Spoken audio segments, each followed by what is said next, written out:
ম্যাচটি কাভার করতে যুক্তরাষ্ট্রের নিউ জার্সিতে আছেন সহকর্মী মুজনে বিন তারেক। তারেক, দুপক্ষের স্কোয়াড কেমন হবে, ট্যাকটিক্স কি হবে বলে মনে হচ্ছে?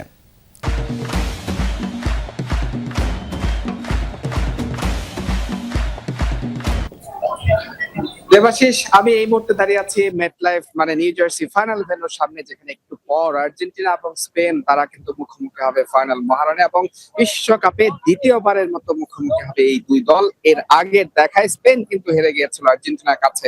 এবং দর্শকদের আরেকটু জানিয়ে রাখতে চাই, এই বিশ্বকাপের সেরা দুটি দলই কিন্তু ফাইনালে এসেছে। তারা একজন স্পেন ইউরোপ চ্যাম্পিয়ন এবং আর্জেন্টিনা তারা লাতিন চ্যাম্পিয়ন, এবং র্যাঙ্কিং এও খুব কাছাকাছি দুটি দল। তারা কিন্তু এই ফাইনালে মুখোমুখি হচ্ছে এবং এই বিশ্বকাপে সেরা পারফরমেন্স দেখেই কিন্তু তারা এই ফাইনালে মুখোমুখি হচ্ছে। এবং স্পেন এবং আর্জেন্টিনা, সবচেয়ে বড় কথা, দলের দুই বড় তারকা লিওনেল মেসি এবং লামিনে ইয়ামাল দারুণ একটা দ্বৈরথ দেখার অপেক্ষা। আমার পেছনে দেখতে পাচ্ছেন যে স্প্যানিশ সমর্থকরা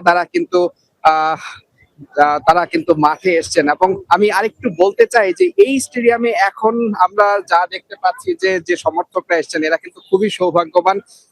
এই ফাইনাল টিকিটের যে দাম, সেই দামে টিকিট তারা কিনে তারা মাঠে এসছেন এবং আমরা প্রচুর সমর্থক পাচ্ছি দুই দেশের, যারা টিকিট পাননি, যারা মাঠে এসছেন শুধুমাত্র এই মাঠে এবং শেষ মুহূর্ত পর্যন্ত অপেক্ষা করছেন যদি একটা টিকিট মিলে যায়।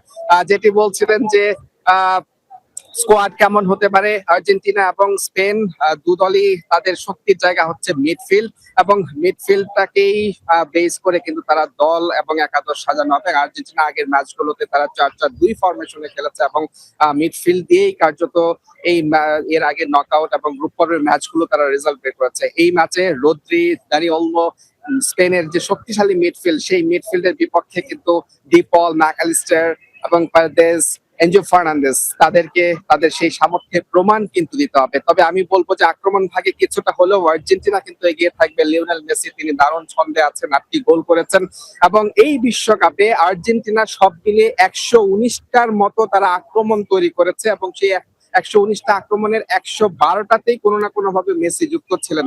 যে 19টি গোল, সেই গোলের 8টি লিওনেল মেসির কাছ থেকে এসেছে এবং 12টি গোলে তার অবদান ছিল। সব মিলিয়ে লিওনেল মেসির দিকে আর্জেন্টিনা তাকিয়ে থাকবে এবং আর্জেন্টিনার জন্য আরো স্বস্তির খবর হচ্ছে এনজো ফার্নান্দেজ মিডফিল্ড থেকে তিনি গোল পাচ্ছেন, ম্যাকঅ্যালিস্টার গোলে দেখা পেয়েছেন, হুলিয়ান আলভারেজ এবং লাউতারো মার্টিনেজ নাম্বার 9 পজিশনে দুজনে কিন্তু দারুণ খেলছেন। হুলিয়ান আলভারেজ শুরু করছেন এবং লাউতারো মার্টিনেজ শেষ দিকে এসে গোল করছেন। হয়তো খুব সম্ভবত, যেটি এখন পর্যন্ত আমরা বুঝতে পারছি, যে আর্জেন্টিনা সেই একাদশটা নিয়ে মাঠে নামবে এবং আমরা দেখতে পাচ্ছি যে আমাদের পেছনে এই মুহূর্তে প্রচুর সমর্থক, তারা সবাই কিন্তু স্টেডিয়ামের দিকে যাচ্ছে। এবং স্পেন, যেটি বলছিলাম যে স্পেনের এই পর্যন্ত এই বিশ্বকাপে তারা মাত্র একটি গোল হজম করেছে এবং সেটিও কিন্তু কোয়ার্টার ফাইনালে তারা বেলজিয়ামের বিপক্ষে গোলটি হজম করেছিল। এবং তারা কিন্তু তাদের জাল অক্ষত আছে এবং মিডফিল্ড এবং ডিফেন্স সবকিছু মিলিয়ে দারুণ পরীক্ষা নেবে আর্জেন্টিনার। সমানে সমানে একটা লড়াই যেটি বলা যায়, সেই লড়াইটি কিন্তু দেখার অপেক্ষা। এই স্টেডিয়ামে প্রচুর সমর্থক কিন্তু এরই মধ্যে উপস্থিত হচ্ছেন। ম্যাচ শুরু হতে এখনো প্রায় 3 ঘন্টা সময় বাকি, কিন্তু তার আগে কানায় কানায় পরিপূর্ণ এই মেটলাইফ স্টেডিয়াম। ধন্যবাদ মুজনে বিন তারেক, যুক্তরাষ্ট্র থেকে এই মুহূর্তে স্টেডিয়াম থেকে আমাদের সাথে যুক্ত হবার জন্য।